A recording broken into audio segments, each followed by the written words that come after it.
Good afternoon and welcome to the City Council meeting for Tuesday, May 26th. If we can start with a roll call, Madam City Clerk. Thank you, Mayor Higgin. Councillor Bieber. Here. Councillor Campbell. Present. Councillor Croson. Present. Councillor Doria. Present. Councillor Parker. Councillor Wolf. Present. Acting Mayor Schmidt-Rempel. Here. Deputy Mayor Dodick. Present. And Mayor Higgin. Present. All present. Thank you. All right. The City of Lethbridge acknowledges that we're gathered on the lands of the Blackfoot people of the Canadian Plains and pays respect to the Blackfoot people, past, present, and future, while recognizing and respecting their cultural heritage, beliefs, and relationships to the land. The City of Lethbridge offers respect to the Métis and all who have lived on this land and made Lethbridge their home. We'll go to the adoption of the agenda. Oh, sorry, recognitions. That's almost 2 weeks in a row I didn't give time for recognition. So we'll start with recognitions to my far left, Councillor Dodick. Deputy Mayor Dodick. Okay, that one. My recognition goes out to my colleagues in the legal profession. And in the Calgary Herald today, under this title, it said Canadian Bar Association rebuffs boundary panel. It says, the Committee of MLAs tasked with overseeing electoral boundaries hit another roadblock in its hunt for an independent advisory panel chair after the Canadian Bar Association said it will not participate in the process. By way of a little bit of background, it wasn't that long ago there was an electoral boundary commission that traveled across the province and prepared a report on electoral boundaries. They prepared an interim report that was unanimous and had only slight changes to the existing electoral boundaries. After that interim report was prepared, 2 of the 5 members broke ranks and published a minority report that wanted many changes to the electoral boundaries so that you have a lot of what they call urban boundaries. So urban and rural boundaries would be sort of amalgamated. The then chair of the commission put out his own scathing report saying that it was totally inappropriate and had some harsh words for the minority report. The government then, instead of accepting the majority report, determined that they were going to create an independent advisory panel made up of MLAs from both the UCP and the NDP, and of course the majority would be with the ruling party, which is not surprising, but they were seeking for a chair. Initially, they sought the chair from our court system, and the Alberta Court of Appeal declined to provide anyone or suggest names for a chair.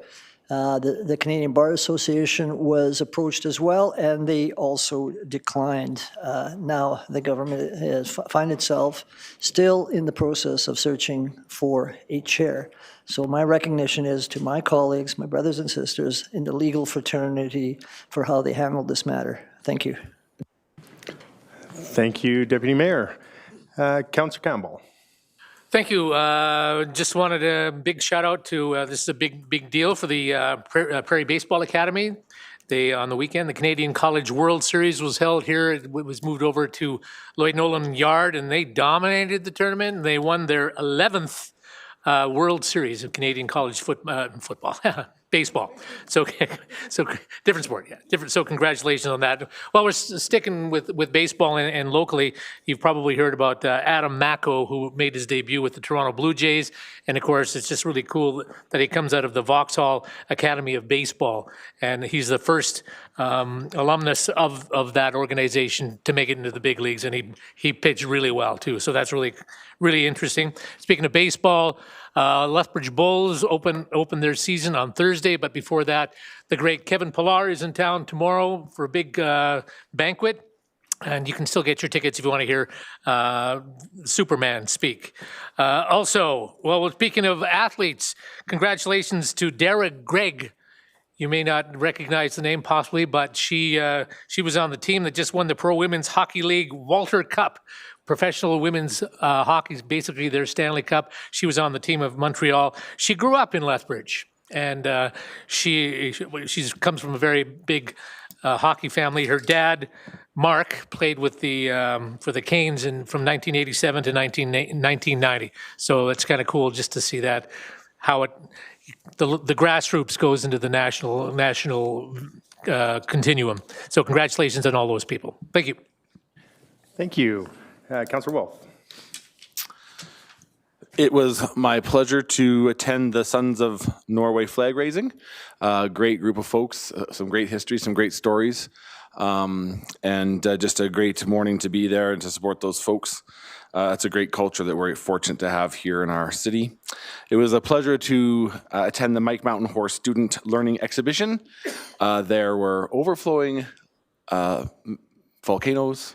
There were very interesting displays on cats and unicorns and lots of science, plants, and just really impressive what these young people had learned and were putting on display. Very impressive. And then it was also my pleasure to attend with several of my colleagues the Asian Heritage Festival. Great dancing, food, regalia. It was impressive. We're so fortunate to live in this culturally diverse community and to celebrate that. Thank you. Thank you. Councillor Schmidt-Rempel. Acting Mayor Schmidt. Thank you very much, Mayor Higgin. It's graduation and convocation season, so congratulations to the grads of 2026. I know we've got a few more graduations and convocations coming up this weekend. Again, congratulations to all of the grads. Also, congratulations to Lethbridge Public Library on another successful big truck petting zoo. I got over there for a bit on Saturday. It was packed with residents who were excitedly checking out and learning more about our city's equipment, the operators, and how things work in our city of Lethbridge. So again, congratulations, LPL, on the big truck petting zoo. And that's, Councillor Campbell covered the Grand Slam information, so that's all I've got. Thank you. Councillor Bieber. Thank you, Mayor Higgin. I want to give a shout out to the volunteers and organizers of the Kidney Foundation Kidney Walk on Saturday.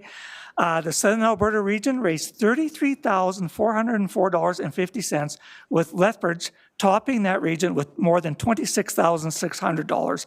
95% of that regional goal was from Lethbridge. And a team called Little Timmy's Fan Club in Lethbridge raised a whopping $8,740. And I learned on the weekend, because one of my friends, Steve Pierce, is part of that. 1 in 10 Canadians suffers from kidney disease, and more than 50,000 right now are being treated for end-stage kidney disease, with more than 2,900 people in Canada waiting transplants. So congratulations for them to the great job they did. And a shout out to the Alberta Institute and Common Sense Lethbridge for having Ryan Wolf and I talked to a small group of really enthusiastic residents at Hudson's last Wednesday night about various issues. It was a small group, and they were interested in, obviously, the fire EMS situation, wastewater treatment plant, and a few other issues. And I think we answered all their questions quite well. And it was good. Nice group, friendly, sociable. And that's it. Thank you, Councillor Bieber. Councillor Crowson. Thank you, Mayor Higgin. I'd like to pass on, this was actually submitted to myself and Acting Mayor Schmidt-Rempel, so I mispronounced this person's name, hope someone can correct me. Jake Damone, a Lethbridge-born young man who developed his hockey career entirely within Lethbridge minor hockey through to the U18 level, recently helped the Niverville Nighthawks capture the 2026 Centennial Cup, Canada's National Junior A Championship, with a 4-1 victory over the Summerside Western Capitals on the 17th of May in Summerside, PEI. Jake's journey from the rinks of Lethbridge to a national championship stage is exactly the kind of story that reflects well on our city and our minor hockey association that helped to shape him. So I want to pass that on, and congratulations to Jake and the Niverville Nighthawks. Also want to mention, every year our local Legion, who is celebrating their 100th anniversary this year, does a poster and essay contest where students around Southern Alberta can submit posters and essays. They then go on to the district, And 9 of ours, because they were the top 9, were sent on. 5 actually placed at the district, and those 5 were then sent on to the provincial, and 1 placed at the provincial level. So congratulations to the students and the teachers who are behind the poster and essay contest, and all the volunteers at the Legion who make that happen. It's absolutely unbelievable. And all the others I had were mentioned. I was hoping I could do the Vauxhall story because, you know, Vauxhall High grad, but you know, it is what it is. Thank you. Thank you, Councillor Croson. Councillor Doria. Councillor Parker. All right. Yeah, most of them have been mentioned here, so it's a busy time of the year, obviously. I do want to give a shout out, especially to all the grads, as was already mentioned here, for 2026. I know it's been a busy time for all of us, if it's friends, family, etc. I have the opportunity here this weekend to go and see my daughter convocate at the university. It's pretty exciting for me to be able to be over there this Friday, which is really exciting. I went over the Early Childhood Education Educator Appreciation Day here last week, and it was really quite special, as these folks are the ones that take care of our most prized possessions that we have, and all of the children that are within the community, and just to be able to take some time and to thank those that do the work that they do day in and day out. And you know, sometimes you've got toddlers that are a handful at the best of times, and when they've got 10, 12 of them, you can only imagine. So a huge shout out to those folks that do work in that field and in early childhood educators. Arts Alive in the Schools happened at SAG. What a great event, and to see the artists throughout the schools in Lethbridge, it was quite amazing to see. It's been around since the inception of SAG, actually, and so it's really good to be able to see that. And other than that, I did want to do one last one, because if anyone is around town, you noticed all of the last couple of weeks here, the Smile Cookie campaign, and something that was really special. And I want to read it out from actually a post from the Boulets.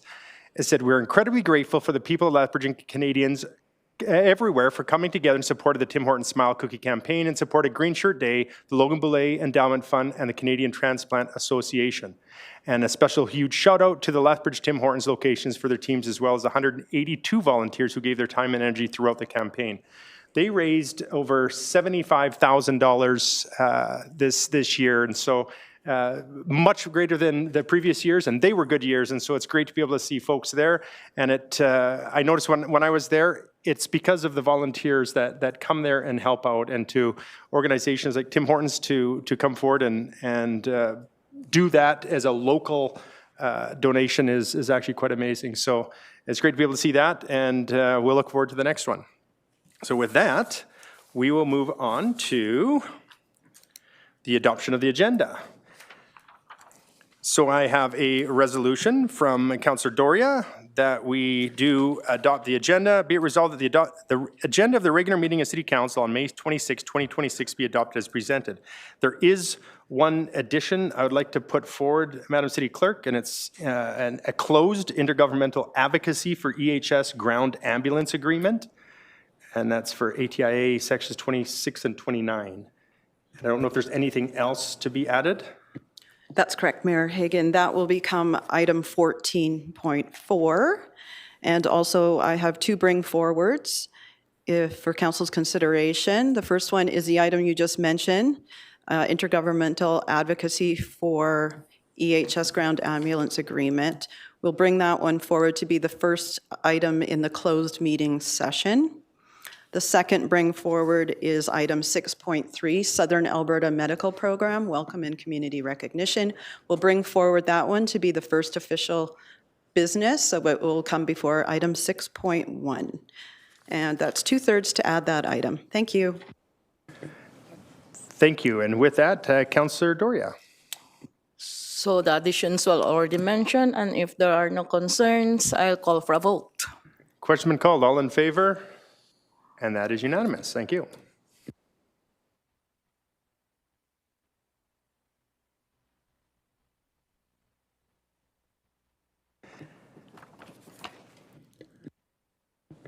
All right.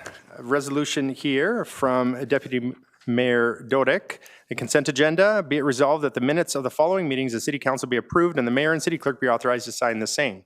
Special City Council meeting on May the 5th, 2026, and City Council meeting on May the 12th, 2026. And further be resolved, the City Council receive for information status of directed resolutions for May 26, 2026. Further be resolved, the City Council approve the following Community Issues Committee recommendations. 4.4, recommendation of Community Issues Committee wastewater 2022 to 2031 Capital Improvement Program E26 amendment, new CIP wastewater treatment plant Train 2 construction and water and wastewater utility rate analysis. Whereas the City of Lethbridge wastewater treatment plant is operating at its engineered capacity with average and peak flows, regularly limiting operational flexibility and increasing the risk of service disruptions. And whereas continued population growth, industrial activity, and higher strength wastewater are driving increased treatment demand that is expected to exceed current system capacity without timely investment. And whereas critical wastewater infrastructure is aging with key assets at or beyond their service life, limited equipment redundancy, increasing maintenance costs, operational risk, and potential for regulatory non-compliance. And whereas Council recognizes that delaying the project could increase financial, operational, and regulatory risks, and affirms the importance of timely investment to maintain reliable wastewater service and support economic growth. And whereas advancing the wastewater treatment plant project at this time will enable early contractor involvement, reduce design and cost uncertainty, and allow for timely procurement of long lead time equipment, thereby improving project efficiency, mitigating risks, and supporting timely delivery of critical infrastructure. And whereas the proposed WWTP Train 2 expansion will increase treatment capacity 50% by approximately 20 million liters per day, improve reliability and regulatory compliance, and support residential and industrial growth within the city. And whereas the project includes significant upgrades to treatment processes, solids handling systems, and supporting infrastructure to enhance system resilience, and long-term performance. And whereas financial analysis has identified funding strategies including rate-supported financing and potential grant opportunities with associated impacts to utility rates and municipal debt capacity. Therefore, be resolved, the City Council amends Capital Improvement Program E26 WWDT Train 2 20 MLD detained design as presented in Attachment 1 and approves new CIP WWTP Train 2 20 MLD construction as presented in Attachment 3, and directs administration to implement the preferred funding strategy, including utility rate adjustments and debt financing as outlined in the financial analysis, and pursue all available grant funding opportunities in the future, and direct administration to bring forward a borrowing bylaw to City Council on June 23rd for first reading. And further be resolved that City Council direct administration to report back to Council at the completion of the detailed design and provide annual construction progress and updates. And 4.5, 14.2, recommendation of Community Issues Committee, Community Grant Modernization, ATIA Section 29. Be it resolved that City Council direct administration to further examine options for a competitive funding framework for appropriate grant tax-supported types in the Category 1 grants and community grants of the operating budget and report back to Council by Q4 2026 to inform the 2028 to 2031 operating budget deliberations. And number 2, include the Norbridge Senior Centre operating grant as part of the initiatives to consider at the 2027 operating budget deliberations. And further be resolved that the closed meeting documents, discussions, and report with respect to the community grant modernization remain confidential pursuant to Section 29, advice from officials of the Access to Information Act. So with that, I'll pass it over to Councillor Dodek. Sorry. Thank you. Well, the first thing I would like to do is remove item 4.4 from the consent agenda. The reason for that is when we passed this on May 13, we inadvertently did not put in the numbers. Although the numbers were discussed with respect to costs, they weren't put in the resolution. So I'm pulling it from the consent agenda, at which time I will be proposing an amendment that will include the actual costs that were discussed at the meeting. If there are no questions on that, I will just call for the vote on the consent agenda. Yep. And And Mayor Higgin, that one will be moved to 8.2 under committee submissions if council adopts it. Thank you.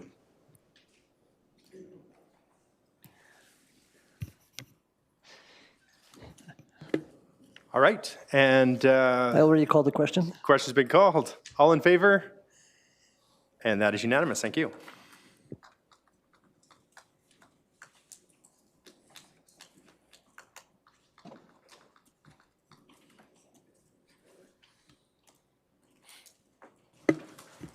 All right, have an official business, and actually, I'll have acting mayor read this as its deputy mayor and myself's resolution.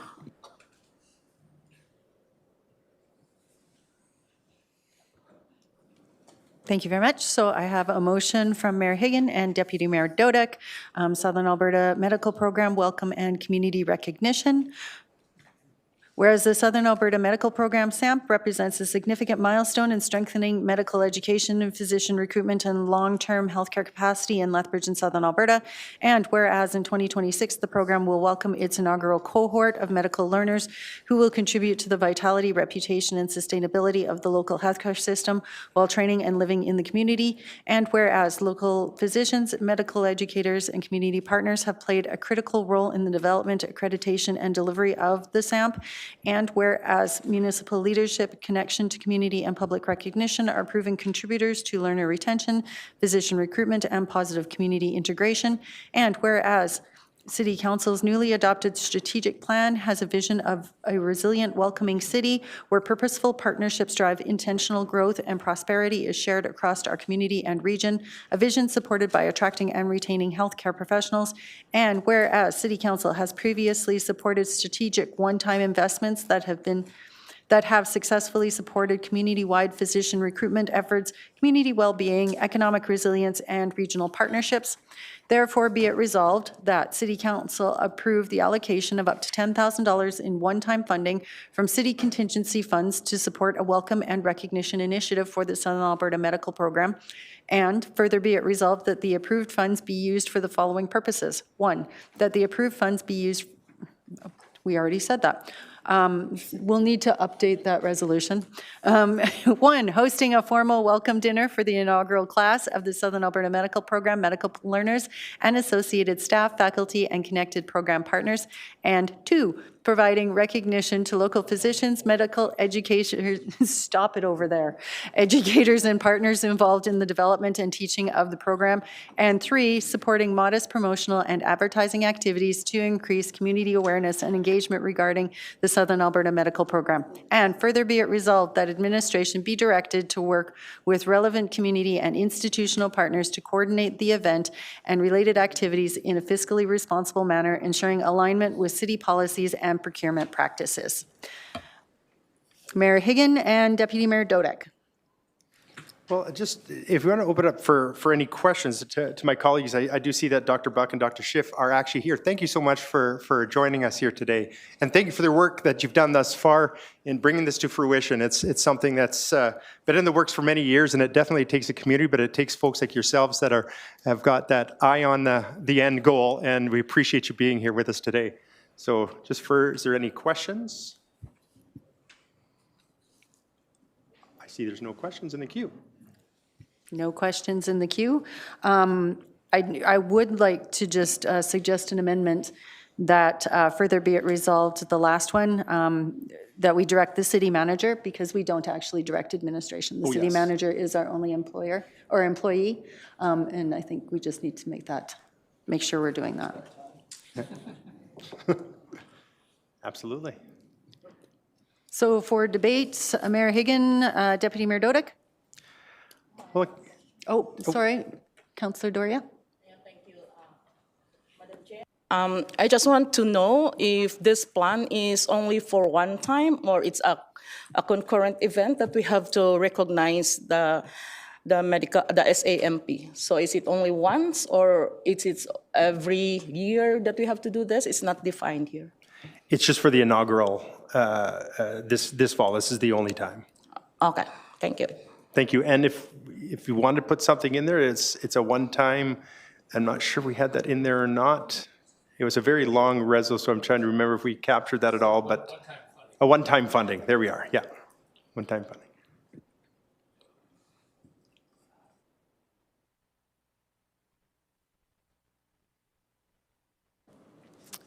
All right, no other questions then in the queue? All right, for debate, Mayor Higgin and Deputy Mayor Dodick.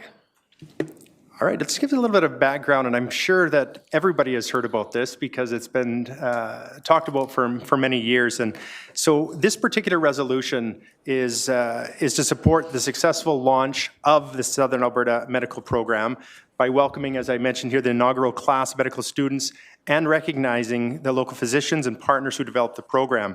And what's perfect timing for this is May 25th to 29th is Alberta Rural Health Week, which celebrates and recognizes the people, communities, and initiatives that support and strengthen rural healthcare in Alberta. Now, we all wonder, why does this matter? And it's of great importance and an incredible thing to mention that's happening at the university, but it's still, these questions come in, why does this matter? And so I just want to touch on a couple things. This decision is about strengthening healthcare for our community and for the region. Training doctors in Southern Alberta improves the chances that they will stay and practice here. Welcoming students early helps them feel connected to Lethbridge and gives us an opportunity to show them why it is a great city to call home. This initiative also provides recognition and thanks to the many physicians and community members who've been building this program while also managing their clinical duties. This wasn't the sole job of these folks that were involved in here, and there was such a drive and determination to do it that they did put their names forward to help with this process, so couldn't thank them enough. A question that I'll get quite often is, why is the city involved? Why is the city involved in this? Well, healthcare is obviously the provincial responsibility, but municipalities shape the community that the doctors choose to call home. So cities play an important role in welcoming learners, supporting partnerships, and building community connection.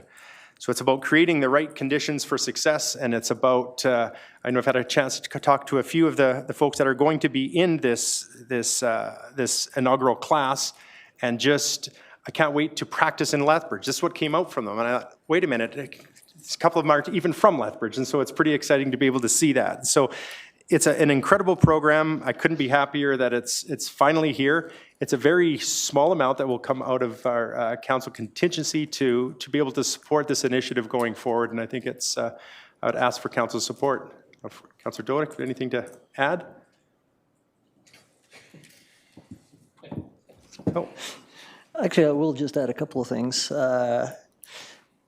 There's a value to the community in that students will live, learn, and train in Lethbridge and surrounding communities. Their presence supports local clinics, hospitals, and the broader economy. Even one physician choosing to stay long-term has a lasting impact on access to healthcare. And this is truly a small investment with the potential for a big return for residents. And there's an importance to the inaugural class, and that is the first class sets the tone for the program and for Lethbridge's reputation as a training site. So first impressions matter, especially for learners deciding where to practice later. There's a host of other reasons why this is such a good thing to support. I won't go through all of them, so I will leave it up to the mayor to close. Or someone else. Nobody else in the queue? I see nobody else in the queue for debate. So to the mayor and Deputy Mayor Dodick to close. All right, just once again, thank you very much for everyone for being here, for the folks that are here that have made this happen. Dr. Buck and Dr. Schiff, we can't thank you enough. And all of those, please show our support and pass on our support to those that will be starting in these classes. And we can't thank you all enough. So with that, if there's nothing more to add, I'll call for the vote. Question's been called. All in favor? Any opposed? That passes. All right, thank you. Thank you.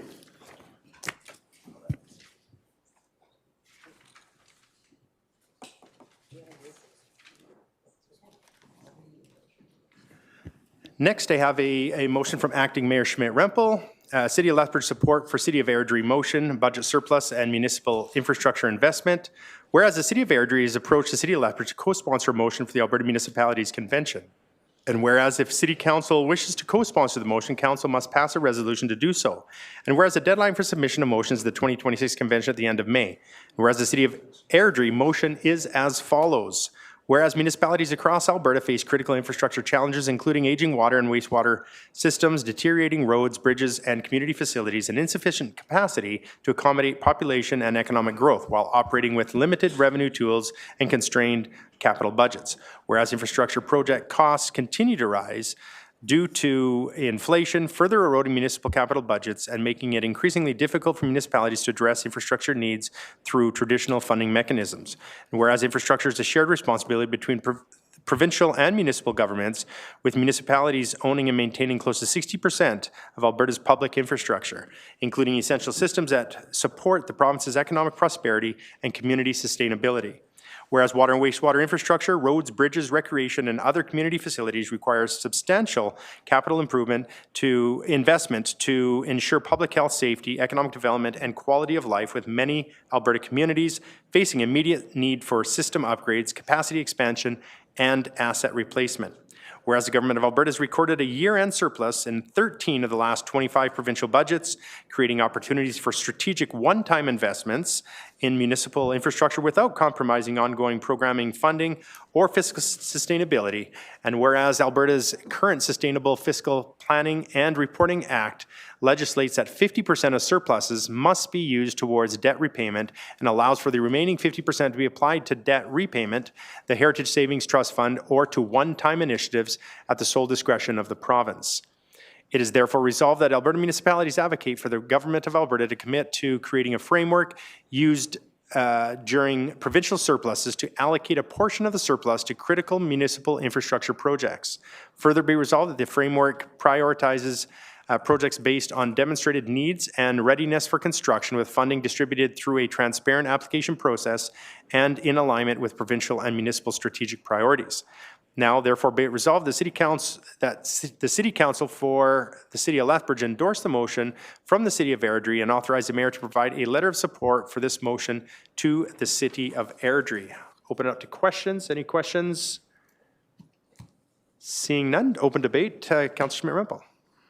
Thank you very much, Mr. Mayor. So as the motion states, this is a motion that the City of Airdrie is asking us to support or co-sponsor for the Alberta Municipalities Convention coming up in the fall.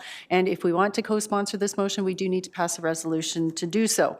So I'm bringing this forward for our consideration because the City of Airdrie's motion advances a fair, transparent, and fiscally responsible approach to funding the municipal infrastructure that makes Alberta's growth possible. The motion is to support a province-wide solution to a province-wide problem, and by supporting this resolution, we are exercising the tools in our advocacy toolbox. We're working with other communities and Alberta municipality in advocacy efforts, and we're also building municipal alignment with other municipalities throughout the province. It's a practical and fiscally responsible response to a challenge municipalities throughout Alberta are facing. The motion recognizes that municipalities own and maintain a significant share of Alberta's public infrastructure. That includes roads, bridges, water and wastewater systems, recreation facilities, and community spaces that residents and businesses rely on every day. Here in Lethbridge, we know that these pressures are very real. We are seeing significant needs in our water and wastewater systems, including the wastewater treatment plant, where aging infrastructure and rising demand are creating pressure on capacity, reliability, and future growth. These investments are essential to public health, housing, economic development, industry growth, and our quality of life. The motion does not ask the province for ongoing operating funding or an open-ended commitment. It asks for a framework so that when Alberta records a surplus, a portion of those funds can be considered for investment in critical municipal infrastructure. The motion also calls for transparent application processes based on demonstrated need, project readiness, and alignment with provincial and municipal strategic priorities. For Lethbridge, this aligns directly with our needs as a growing regional hub. Our infrastructure supports not only our residents, but also the broader Southern Alberta region. It supports housing, industry, agri-food processing, logistics, healthcare, and post-secondary education, tourism, recreation, and regional economic growth. And for all those reasons, I would ask for my colleagues' support. Councillor Doria. Can I still have a question? Okay, so I am just reading the background. I just want to be clarified or help me to understand that since since 2013 provincial budgets, there have been surpluses. Is this correct? And then the amount that were surplus from the budget were only deferred, and it was not used. Or in the background, it says that since 2000, Alberta has recorded a year-end surplus in 13 provincial budgets. My question, or help me to understand where the surpluses went through, or it's still deferred, or is this the one that we are hoping to use for infrastructure budgets? So with this motion, it's the City of Airdrie is putting forward a motion at Alberta municipalities for Alberta municipalities to advocate for those surplus funds that the province makes, to have a framework put in place that the province will consider some of our projects and funding some of those projects. How the province manages their surplus isn't something that we've dealt with before or advocated really for before. So this is our opportunity to do that and suggest that when the province records surpluses, they invest in infrastructure in municipalities throughout Alberta. And this will, what they're looking at is getting a framework in place that provides an application process as well as a reporting process back to the province. Okay, we haven't done this since. This is the first time that we have to do that. Yeah, this is the first time that any municipality has brought this resolution forward to Alberta municipalities, yes. Okay, thank you. Yep. Thank you. To the mover, I mean, from what I've read, I mean, I really support the idea of this thing, but I just want to get clear from my mind. We know that when there are surplus, it doesn't necessarily overcompensate for any deficits that arise. So this is strictly asking them when there is a budget, a surplus, to consider putting that money aside. Because we don't know. I mean, there could be deficits that wipe out any potential surpluses, right? Correct. There we go. That's my answer. Well, that's my answer, yes. I mean, we can't guarantee they're going to run a surplus or a deficit. We don't know what oil prices are going to do. We don't know what other situations the province might be in. This is a motion going forward to Alberta municipalities for the larger governing body to vote on, that when there are surpluses with the government of Alberta, they consider a framework for municipalities to be able to apply for that funding for municipal infrastructure needs. Okay, thank you. I just need that clarity because I really think this is a great motion, but I just need that clarity. Thank you. So, yes. Great. I see no further debate or questions in the queue. So to open debate, Acting Mayor. I think we opened debate already, so now I'm going to close the debate. The motion is about making sure that when Alberta has strong fiscal years, some of that prosperity is reinvested in the local infrastructure that makes future prosperity possible. And that's what our municipalities are here to do in Alberta. So with that, I would ask for my colleagues' support. Question's been called. All in favor? And that's unanimous. Thank you.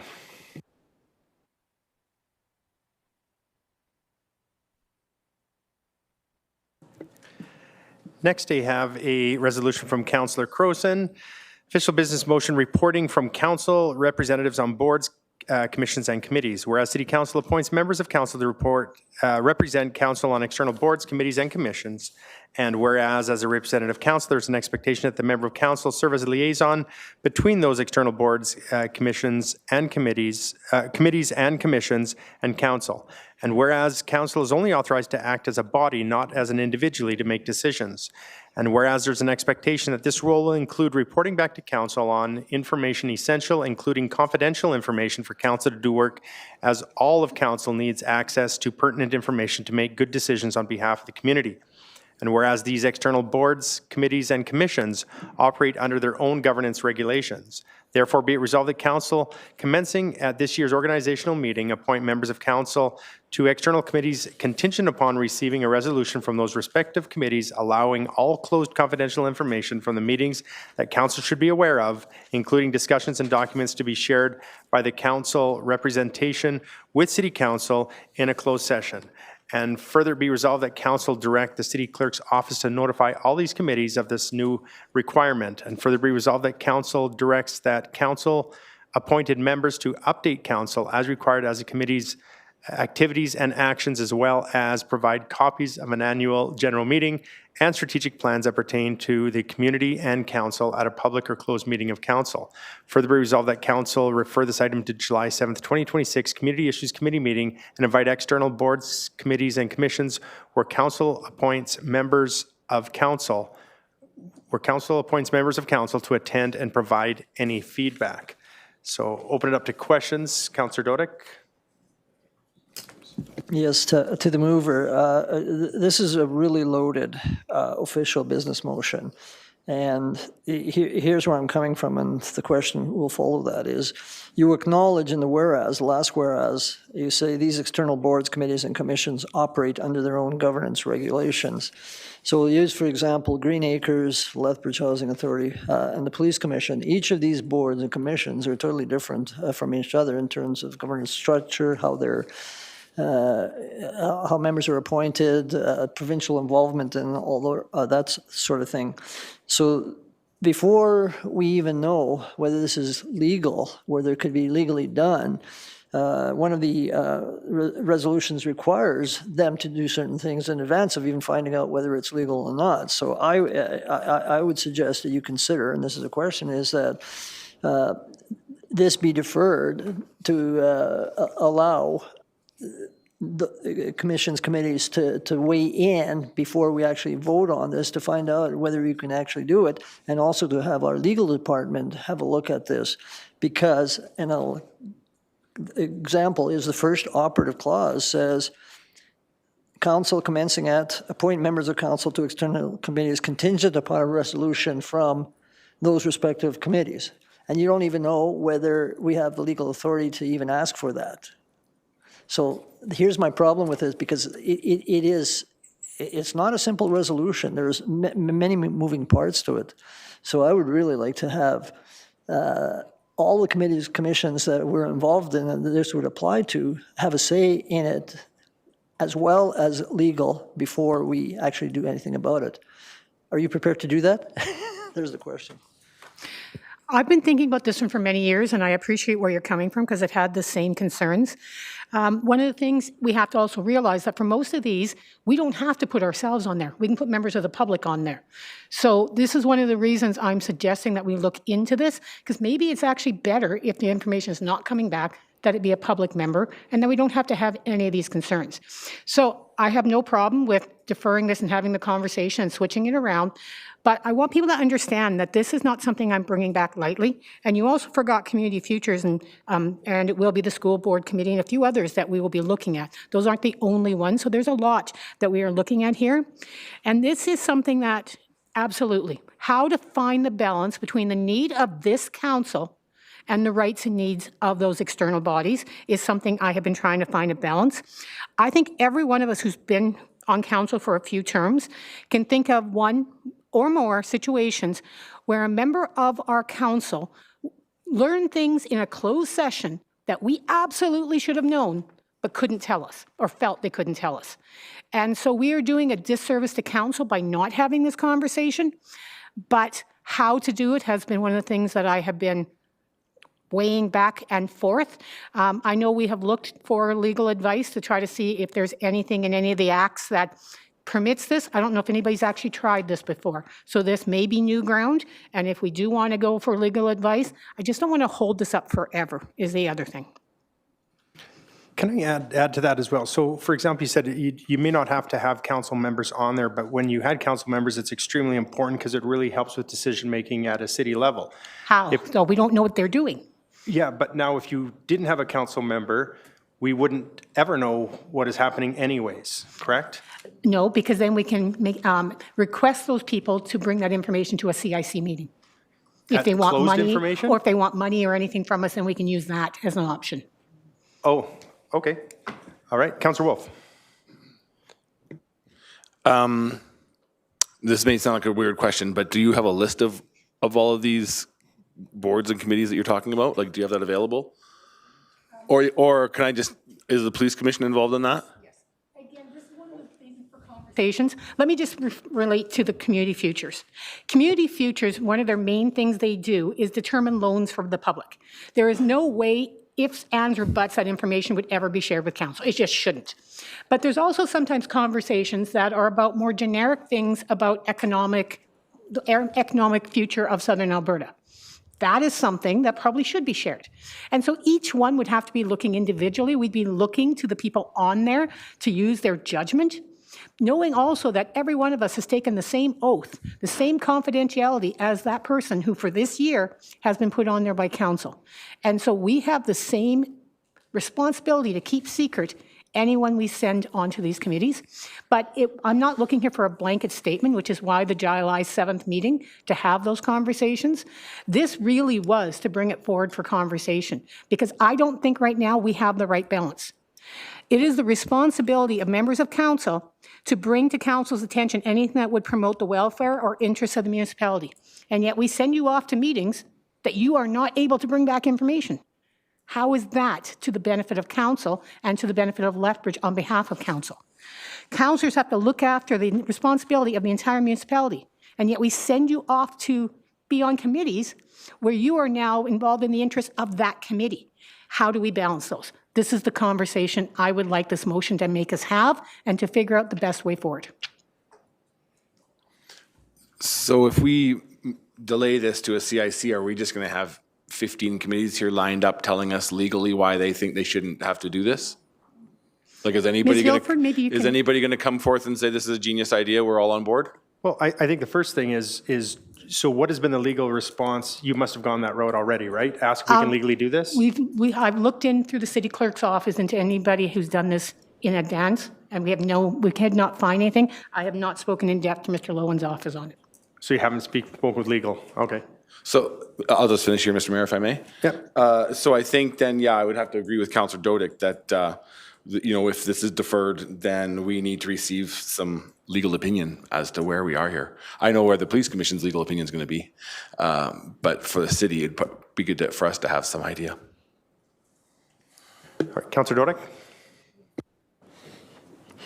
Yeah, I just looking at the resolution itself, I know that the last operative clause says to refer this item to the July 7, 2026 community issues meeting, but the three prior operative clauses seem to operate immediately.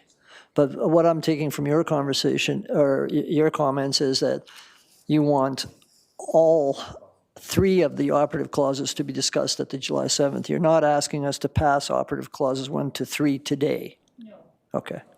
So that has to be clarified. So the only vote you're asking on today is basically to refer this item, which means the stuff above it, to July 7th meeting for discussion. We would not have to make any decisions for this year before the organizational meeting. So yes, if we discuss it at July 7th and the invitation goes out and the work is done, then we could move ahead.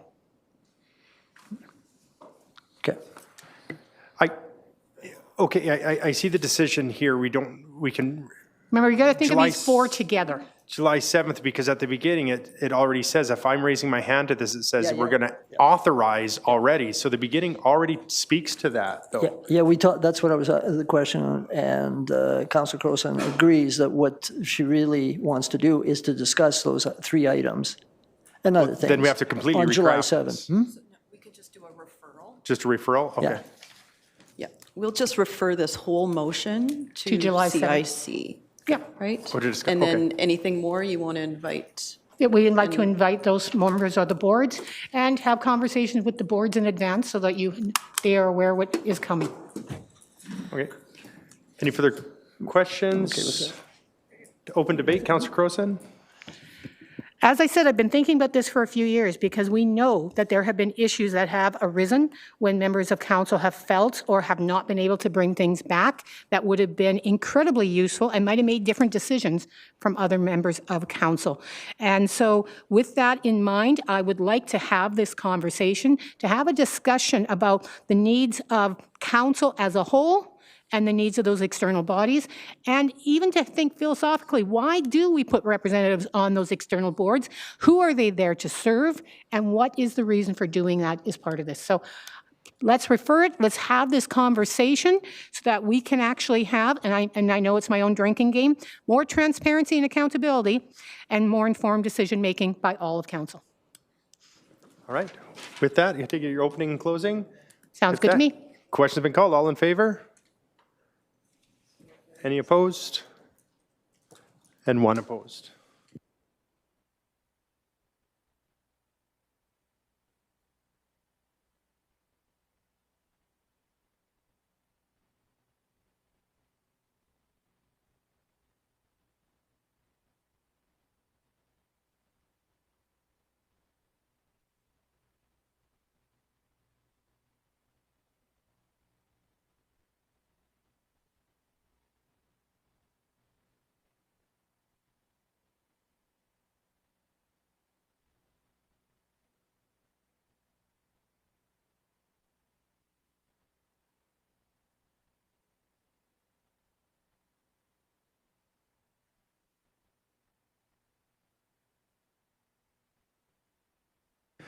All right, we're going to move on to, let's read through here, to committee submissions. And we do have submission recommendation from CIC, request for major event grant funding. That was under ATIA sections 26 and 30. And I want to make sure, my colleagues, if there's any questions on this, that we probably should have to go into closed if there are any questions. But it is be resolved, the City Council approve the requested financial contributions to host the 2028 Scotties Tournament of Hearts with funds allocated from the major community event grant budget and provide a letter of support from the city accordingly, with the public release of the funds allocated for this bid to be stated publicly after June 1st, 2026.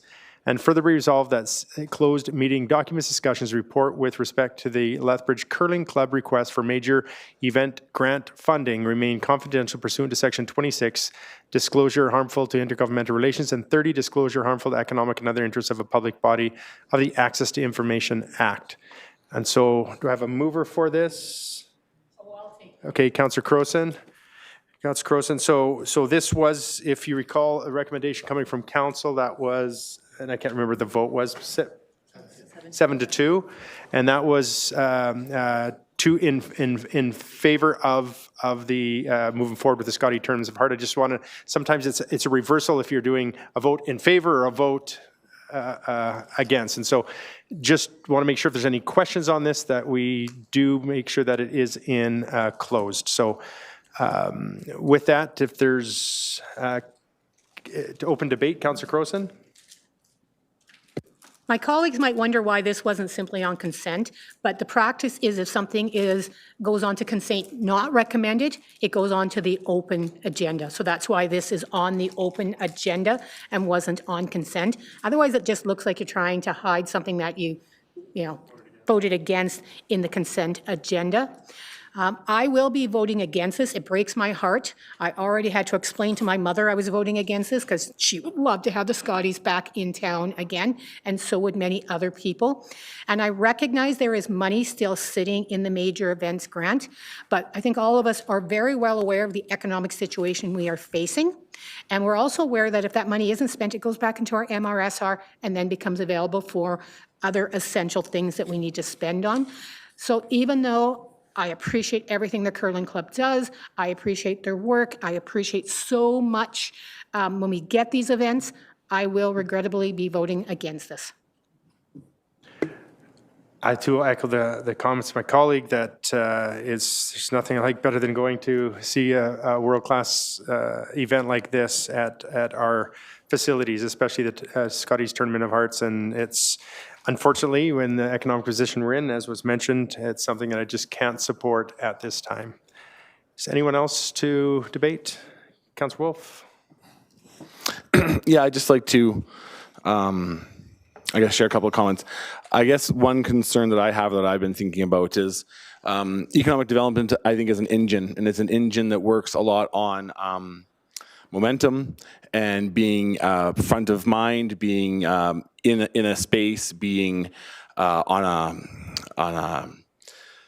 a scale. And so I guess when I look at this particular event and the history behind it, I guess I'm looking at it from a bit of a point of view is that once we clear some very, very important issues. I don't want us to then look back and say, well, shoot, we spent a whole lot of time making sure we did this, this, and this because of our situation, that we have stalled, that we have taken our foot off the gas as far as development is concerned, tourism is concerned, economic development is concerned, and that we look back on an event like this, which has a great track record, and we say, oh, shoot, we really, really maybe did go a little scorched earth on some things, and now to get everything re-going again and get everything going up to what we want is going to take time. And opportunities like this on this kind of a level don't come across our path every day.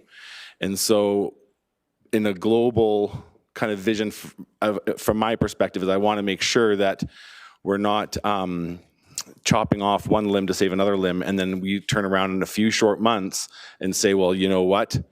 That actually would have really been a good thing to have at this point of time to keep the momentum going that we have in Lethbridge and to keep us on a global stage and a national stage, provincial stage. And so for that reason, despite my on-the-record concerns about our finances and how we spend our money in this particular situation, I'll be supporting this. Councillor Dodek. Yes, I will be supporting this as well. I wasn't involved in the previous discussions, but we held the Scotties in 1987. We held it in 2007. I was on council at the time, so I do have recollection of how important it was to the community and what a great economic driver it was. And Councillor Wolf is exactly right.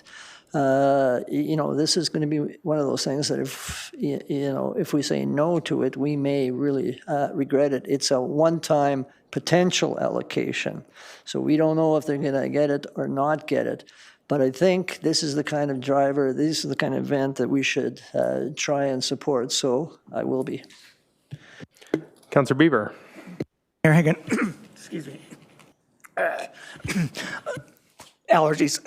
You know, last week I actually moved this motion because I wanted to see and learn more about the grant and some of the potential issues that were facing us. And since then, you know, I realized there are some problems that could occur because we don't know how much kind of occupancy we could have in the city if multiple events came at the same time. We don't know if we could have events coming in that wouldn't cost the city anything, that actually draw a lot of people, say kids hockey or, you know, Bring It or something like that.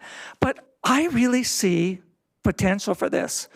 I really see this potentially bringing something big to our city. I see it fitting potentially in with our council strategy, our economic development plan, or even our cultural policy, if we wrap around an arts festival around this thing, get the whole community involved in it.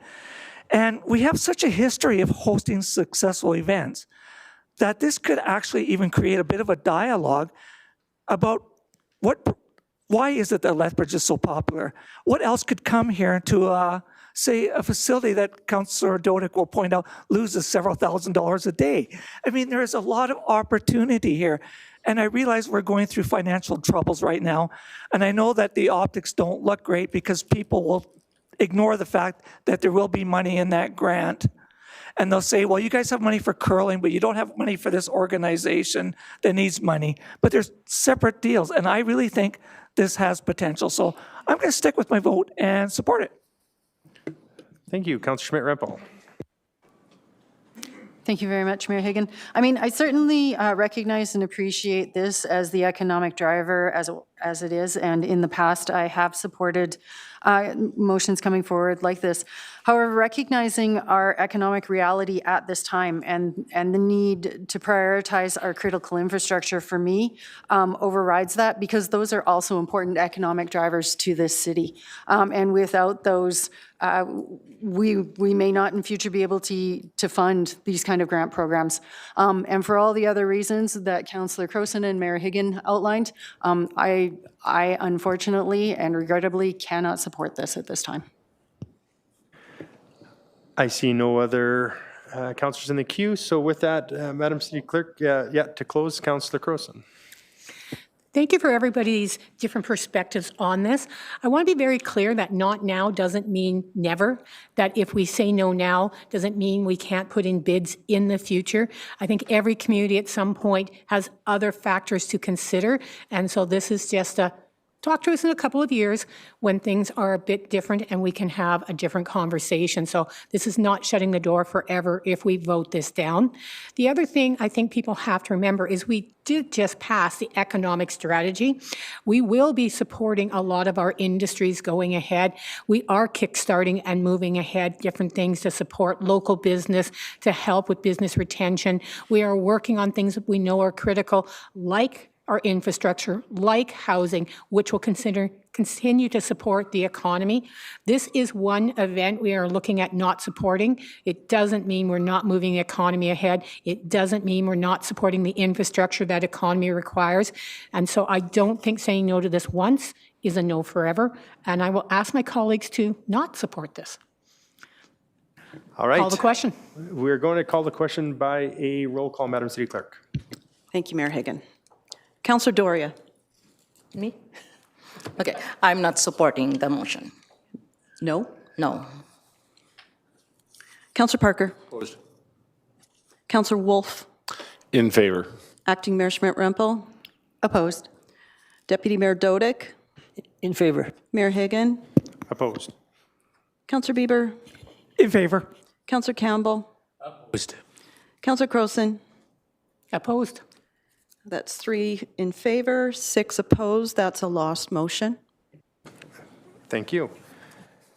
With that, we're going to move to 8.2, which was moved from the consent agenda.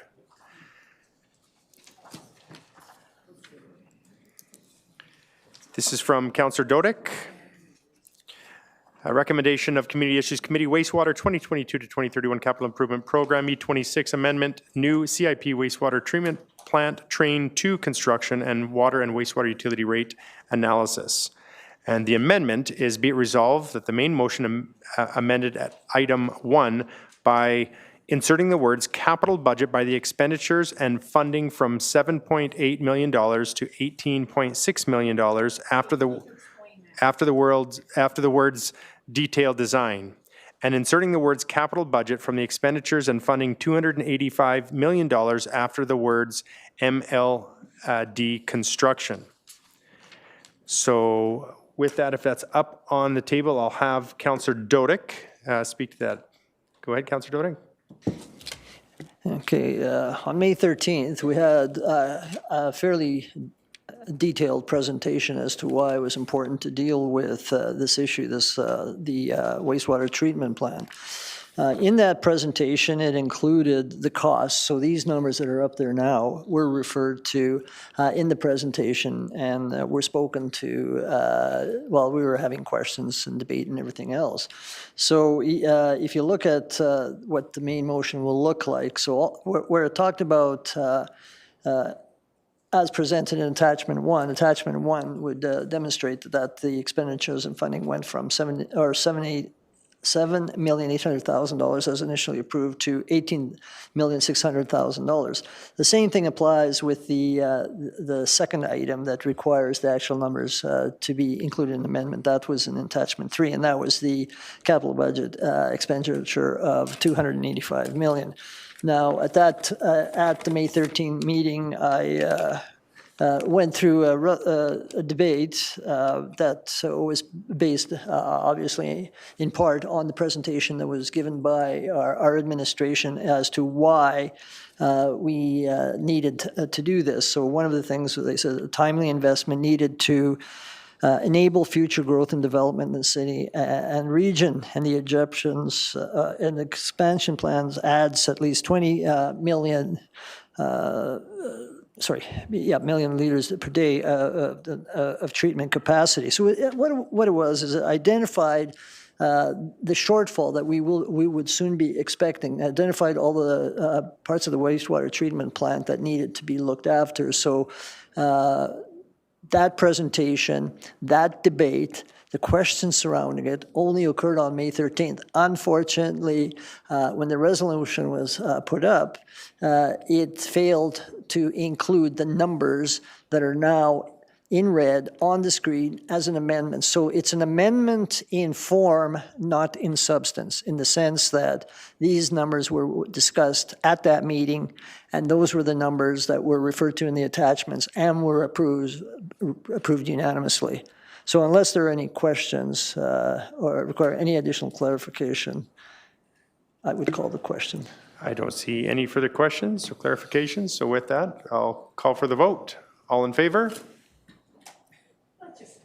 And that is unanimous. Any opposed? That is unanimous. Thank you. Now we'll move to the main as amended. From Acting Mayor, Deputy Mayor Dodick, what do you want to be next? So it is recommendation of Community Issues Committee wastewater 2022. If we see what has been changed and therefore be it resolved, do you need me to read the whole thing once again? Second word. Just a second. Thank you. No, it's fine. Further be resolved. The only thing that's going to change, as was mentioned, is amends capital improvement program, WWTP Train 220 MLD detailed design capital budget for the expenditures and funding from $7.8 million to $18.6 million. And then further MLD construction capital budget for the expenditures of funding of $285 million as presented in attachment 3. So that was the only changes, what I read earlier in the consent agenda, so prior to it being pulled. So with that, we'll go back to closing. Deputy Mayor. I've had 2 votes, unanimous. I'm asking for council support for third time's the charm. Call the question. All in favor? That's unanimous. Thank you. Oh, boy.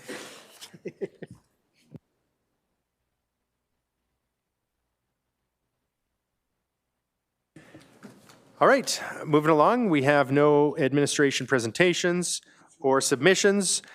We do have one administrative inquiry and responses as externally funded organizations, which you have in your package. Unless any questions to that. And I can move on to council updates. I see there's updates from Councillor Campbell, Councillor Crowson, and Acting Mayor Schmidt-Rempel that were in the package. And other than that, if there's no further questions, go ahead, Councillor Crowson to start. Thank you. I just wanted to recommend, you'll see in my professional development, I did the Brain and Conflict and Connection. It's a free online neuroscience of conflict course. I recommend to any of my colleagues who are interested, take some of that neuroscience of conflict courses or some of the de-escalation classes that are around. They are absolutely wonderful. They were recommended to me from people who have had very, let's just say, noxious public hearings in other communities, and they found this sort of information was really good for understanding when people come in how to work with people when there is a conflict of opinions, when there is different concerns, and how to actually think about it from a neuroscience perspective. I can send you a list of some courses if you're interested, but really strongly recommend that one if anyone is interested. Thank you, Councillor Crowson. You're now a social profiler? Is that I says, a social profiler now? I've been doing it the whole time. Are you kidding? Just tease. Thank you, Councillor Crowson. Appreciate that. Councillor Campbell. I just wanted to, for the highlight, it's all included in the report of the Highway 3 Twinning Commission that had their annual report. The main gist of what's there, and anyone can read it, but here and publicly, it's just nice to know that Highway 3, the Tabor to Burdett portion of the twinning is on time and on budget and should be done by the fall. So that's just good news. And then you can read the rest of the report on as it is given here. Thank you. Councillor Doria. It's me? Okay. I just want to go back to the inquiry that I submitted. I just want to clarify how this inquiry will go through. And I just want to inform you that the rationale behind this inquiry is to better understand which organization and groups receive city funding and how those funds were used. And specifically, this inquiry is seeking a clear and accessible list or directory that allows for easier evaluation of funded organization, their obligations, and whether their intended deliverables and outcomes were achieved. So it was, I think, and most importantly, this inquiry would provide greater transparency that would allow residents to better understand how public resources are being utilized and whether those investments are producing meaningful outcomes for the city and its citizens. Excellent. Thank you very much, Councillor Doria. And that will get a response here forthcoming in their next meeting, I believe. So thank you very much for that. Anything further to add for any council updates? Seeing none. I'd have a motion here from Councillor Wolf that we enter a closed session.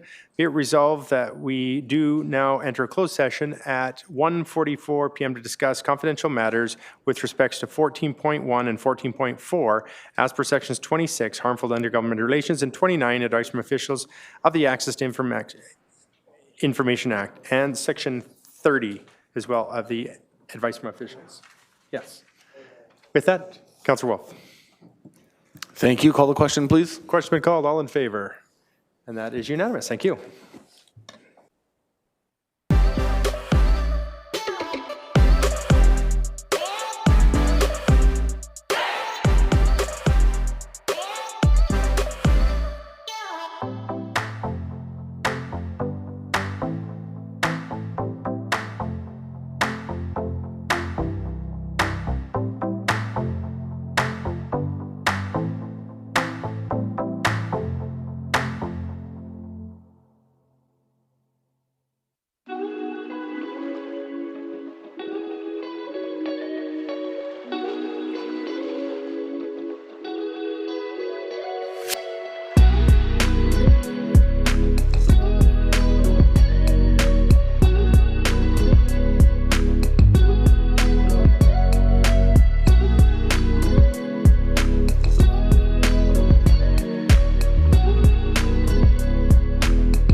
All right, thank you for your patience. We will move on with the resolutions from closed. I have a motion from Acting Mayor Schmidt-Rempel, intermunicipal matter.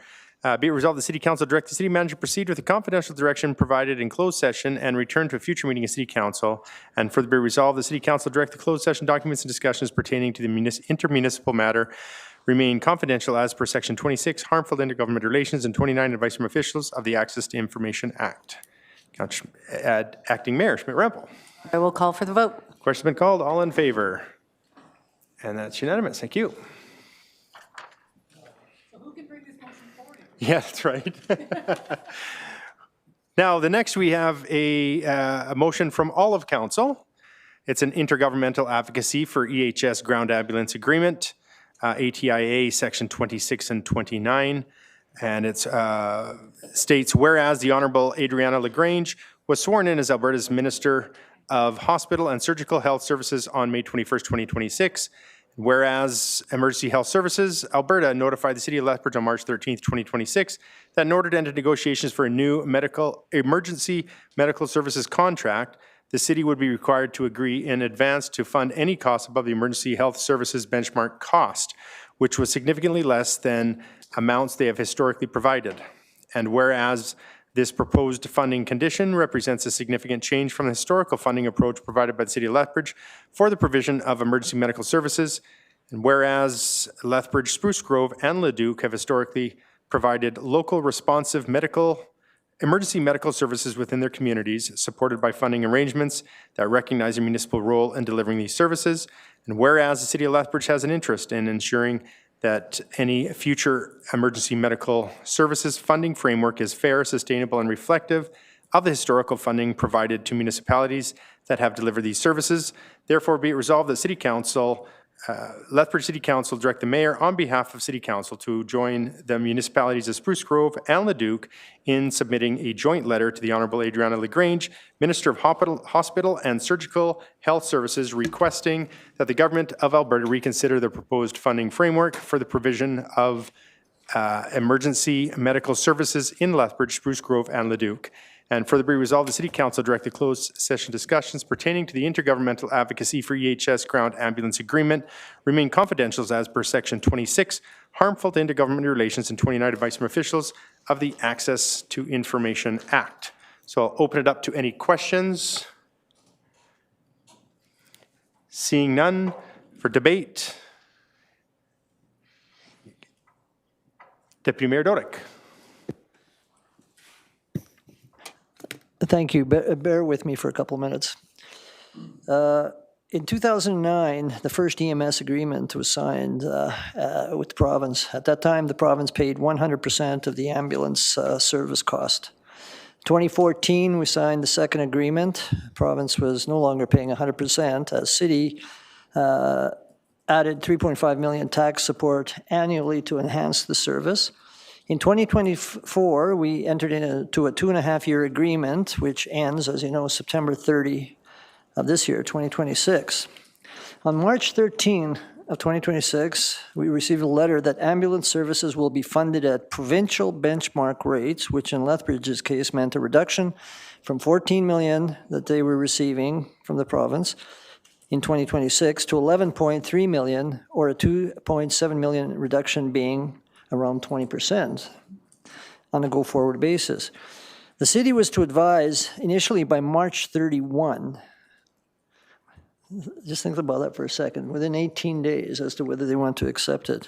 But that was extended to May 31, whether they would essentially turn their operation of ambulance service over to the province or make up the shortfall, which meant significant municipal tax increases. The letter stated, and I quote, "As you may be aware, the funding associated with the ambulance agreement in your community is above that of EHS cost, a principle that we can no longer continue to operate," close quote.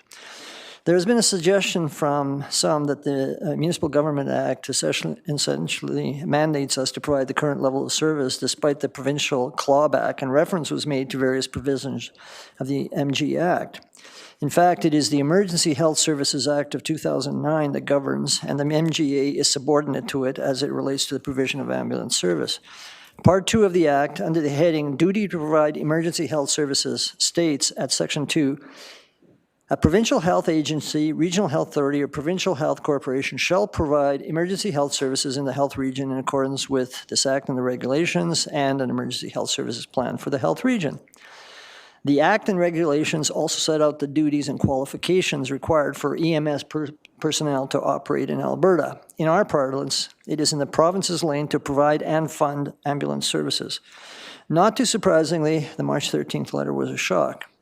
The anticipation had been that the city, as usual, would negotiate with the province to continue to be able to provide ambulance services as part of an integrated fire EMS system. After all, that had been the reality since 2009, some 17 years ago, when the first agreement was signed with the province. And no one thought that the province would try to negotiate an agreement significantly less than the current agreement. In response, the mayors and senior administration from the 6 integrated fire EMS communities whose contracts expired on September 30, 2026, did everything they could to get the province to change their minds. In meeting with the government officials, they were told integrated providers are among the highest cost EMS models, up to 25 to 30% higher. Integrated providers are the highest cost option. 19 of 23 contracted providers operate below the EHS benchmark. Province will fund 100% of the EHS benchmark only, and any service above benchmark will have to be paid by the municipality. The upshot was that a reduced amount would be paid, take it or leave it essentially. The government website states, among other things, that in March of 2026, all current ground ambulance service providers were informed of the intent to issue a RFP process, at that time was RFP, for the majority of ground ambulances services across Alberta, seeking 10-year agreements, 5 years at a time, while bringing costs in alignment with services provided by EHS Alberta. On the website, they also wrote, quote, there will be no reduction in service levels, regardless of who ends up providing services. EHS Alberta is working closely with service providers to ensure uninterrupted care for Albertans, close quote. Some media reports quote AHS representatives as follows. On March 27, CBC, then Hospital and Surgical Health Services Minister Matt Jodin stated, the integrated delivery model is too expensive. He makes no comments on how good the system is, but nevertheless, it just goes on cost. He says, we have 23 other contractor providers that are providing services for 40% less. Close quote. In another statement, said service levels would not drop under a new provider.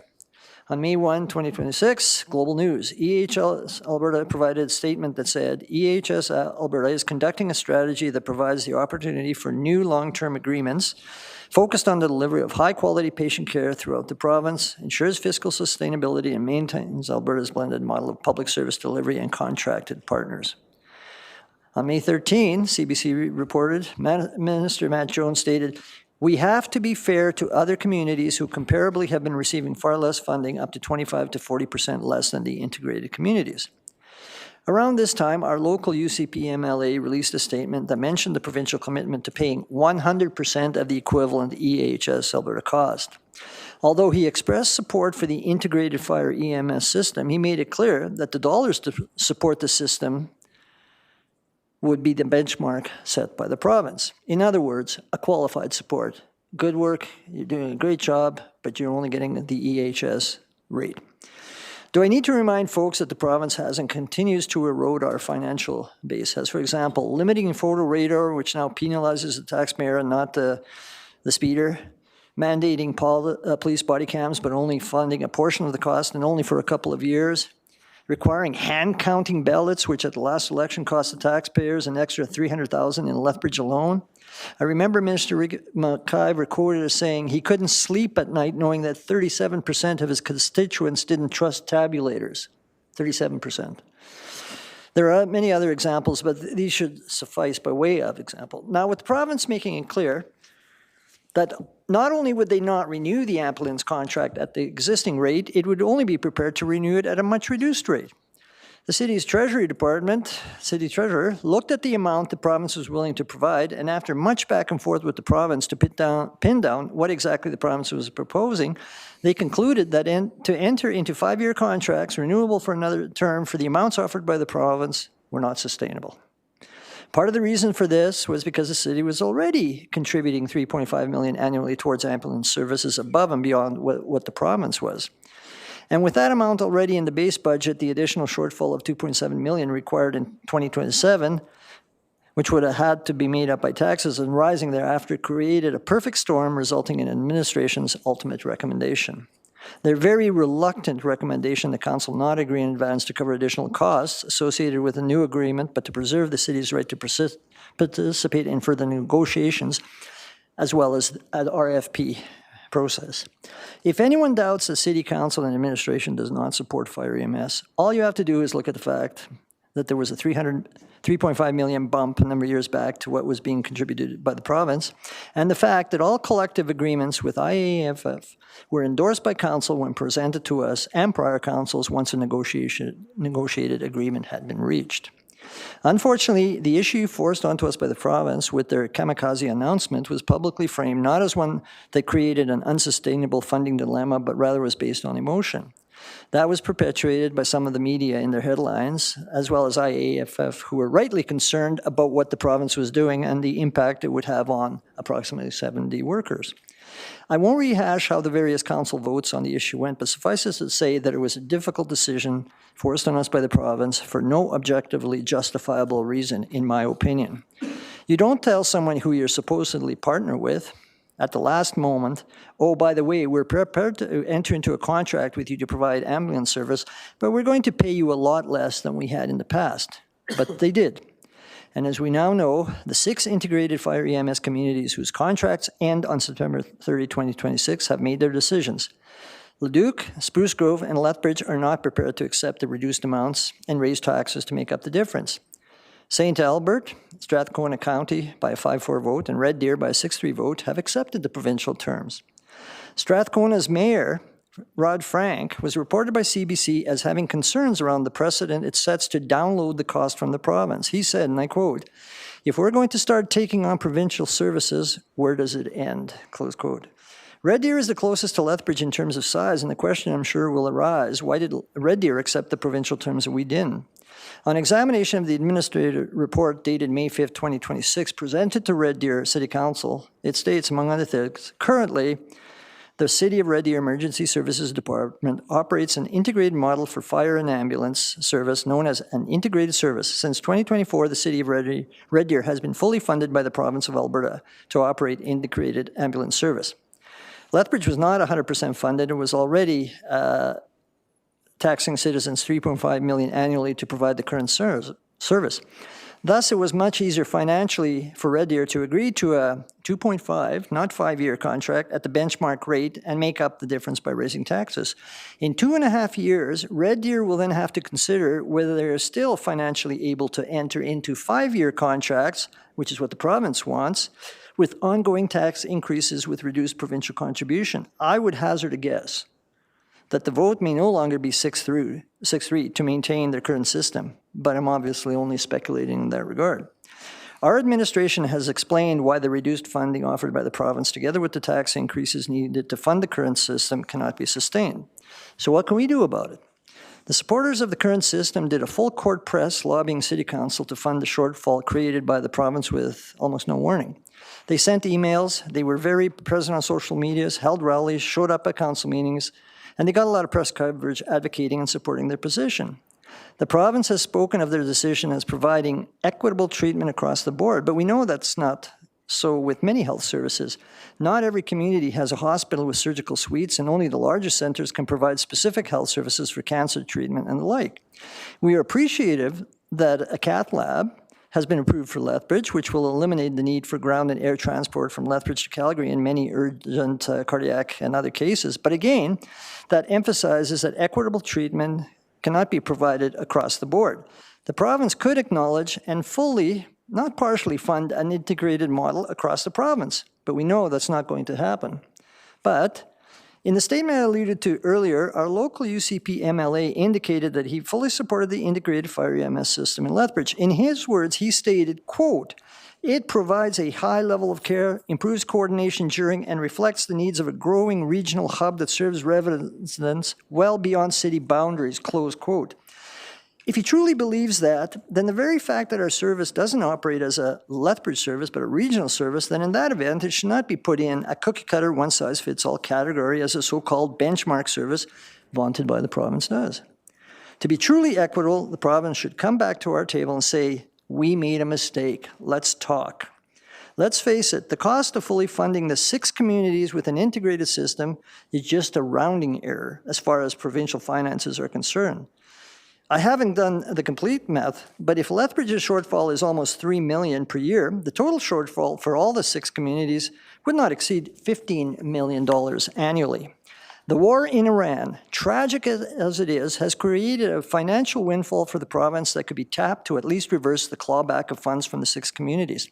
The daily royalty revenue received by the province currently is reported to be $36 million, which is more than twice the amount needed to fund what the province has cut from the ambulance funding proposed in the new scheme from all 6 communities.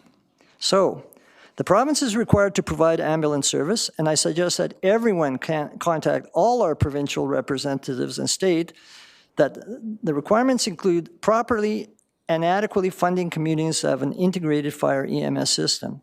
That is their lane. They chose that lane by their own legislation, and they should own it. Thank you. All right, I see no further debate.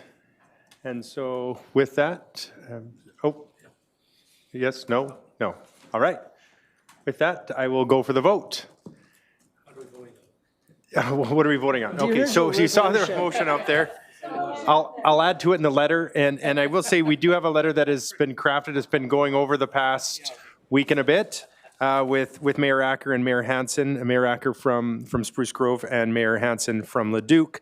We've been in communication, you know, since all of this happened, and so of course we got together, and it's every opportunity we want to make sure that the community is aware that we are doing everything we possibly can to maintain this service. And with a new minister appointed, we did have a letter that was sent up to the previous minister, but with the latest shuffle that happened and Minister LaGrange into this portfolio, it's important that we send a letter up to her. And so us integrated that had voted not to accept the downloading of costs, we're asked to write this letter, and I'm asking for council support.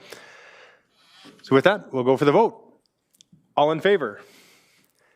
And that is unanimous. Thank you. And with that, we are adjourned. Thank you.